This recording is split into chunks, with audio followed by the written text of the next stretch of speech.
आत येऊ का सर? या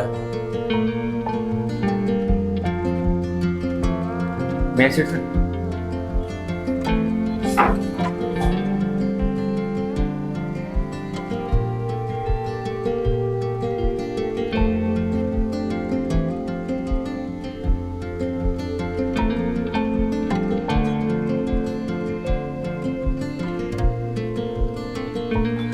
हे पहा, आम्ही पेरिग्रीन ओव्हरसीज एज्युकेशनल कन्सल्टन्सी आहोत.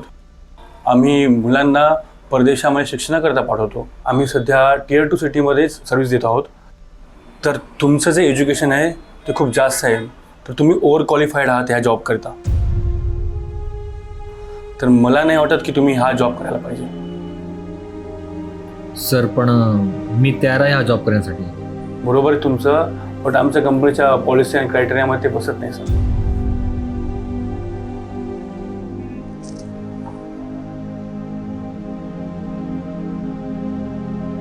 ठीक आहे सर, माझ्या लायकीचं काय असेल तर सर नक्की कळवा सर.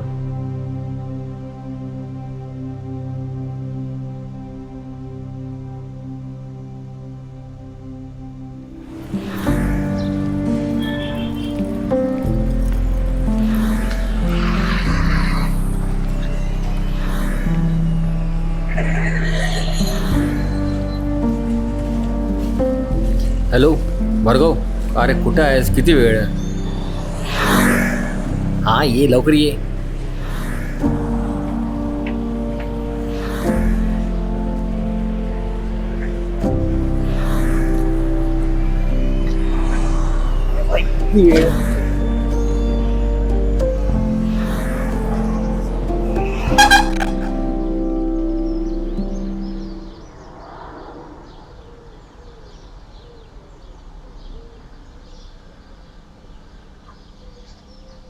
कसा गेला इंटरव्ह्यू? राहू दे, सोड यार, आला तसा गेला. मारी कसली कंपनी? ही काहीतरी पेरिग्रीन ओव्हरसीज म्हणून कंपनी आहे. विद्यार्थ्यांना फॉरेनला एज्युकेशनसाठी पाठवते. चायला तेच केलं असतं बरं झालं असतं. कमीत कमी चांगला जॉब तर लागला असता. जाम तापलाय राव तू. चल चहा घेऊ. चहा? इतका काय विचार करतो 10 रुपयाच्या चहासाठी? अरे मित्रा, विषय 10 रुपयाच्या चहाचा नाही. मग खिशात 2000 रुपये आहेत. हल्ली असं होते की 10 रुपये पण खर्च करतो, असं वाटतंय की कुठनं तरी कर्ज घेतलंय आणि त्या घेतलेल्या कर्जामधनं मी पैसे खर्च करतो. इतका नाही विचार करायचा. चल.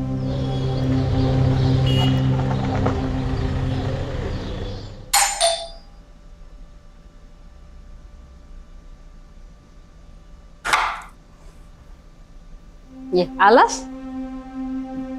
कसा गेला रे इंटरव्ह्यू?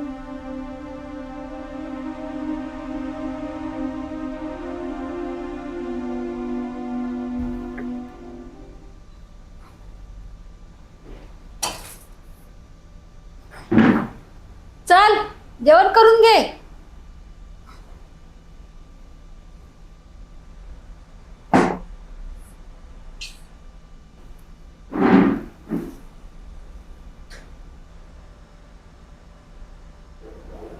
काय झालं? काय बोलले ते? ओव्हर क्वालिफाईड आहे मी. त्यांना जास्त शिकलेले लोक नको आहेत.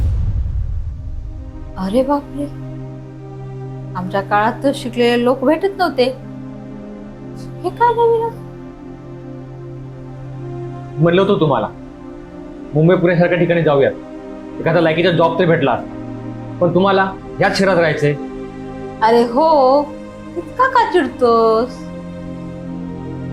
इतकं अस्थिर होऊन कसं चालणार? भेटून जाईल जॉब. अरे जेवण तर कर नीट. जेवणावर का राग काढतोस? काय होईल या पोरांचं? देव जाणे.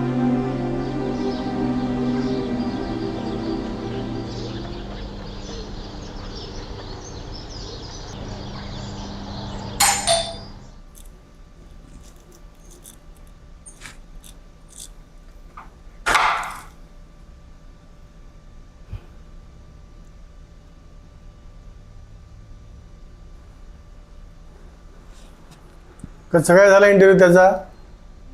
त्यालाच विचारा.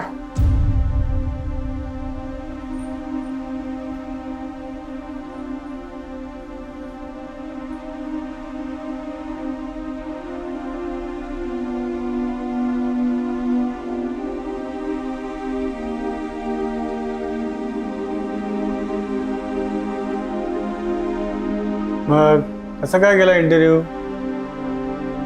आला तसा गेला, नेहमीप्रमाणे रिजेक्शन.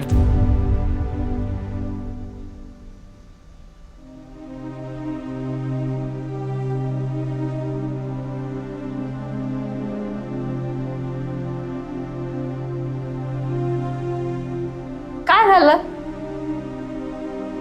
का एवढा परेशान आहेस? तुम्हाला सांगून प्रॉब्लेम सॉल्व्ह होणार आहे का?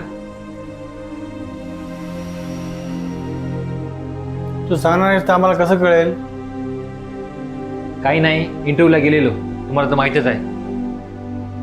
पण ओव्हर क्वालिफाईड आहे म्हणून त्यांनी मला घेतलं नाही. ठीक आहे ना, भेटून जाईल, वेळ काढ थोडा. अहो बाबा, किती वेळ काढायचा? वेळ काढून काढून इतका वेळ गेलाय की आता असं वाटतंय की काहीच होऊ शकत नाही. मन अगदी अस्थिर झाले. या पृथ्वीवर स्थिर असं काहीच नाही. अस्थिरता नसली असती तर स्थिरतेसाठी कधी प्रयत्न झालाच नसता. अस्थिरतेमुळे मोठे मोठे महापुरुष निर्माण झाले. जातीभेदाची अस्थिरता होती म्हणून डॉक्टर बाबासाहेब आंबेडकर बनले. लिंगभेदाची अस्थिरता होती म्हणून सावित्रीबाई आणि ज्योतिबा बनली. वर्णभेदाची अस्थिरता होती म्हणून नेल्सन मंडेला बनले. अस्थिर रावण होता म्हणून स्थिर श्रीराम बनले. काय ती तुमची वीज निगेटिव्ह पॉझिटिव्हची अस्थिरतेमधूनच बनली ना. तर मग मला सांग, अस्थिरता हेच खरं आयुष्य आहे ना? याला वैतागून कसं जमेल? आणि हो, सर्वात भारी गोष्ट या अस्थिरतेची अशी, आज जे अस्थिर आहे ते उद्या नक्कीच स्थिरतेमध्ये बदलणार. चला तर मग इंटरव्ह्यू लाईन अप करूयात. अस्थिरतेकडून स्थिरतेकडे जाण्याचा प्रवास सुरू करूयात.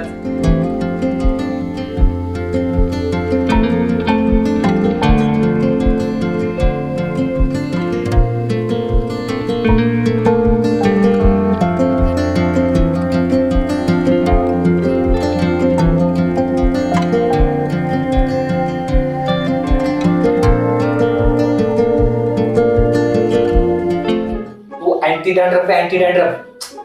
ये सेल्फ केअर असते मम्मी, तुला नाही कळत. जा तू घेऊन ये. अगं आई, इतकं देवाला आठवण करू नको. देव जर आठवण काढाल ना तर अवघड होऊन जाईल. अरे, तुझ्या जिभीला काय हाड आहे की नाही?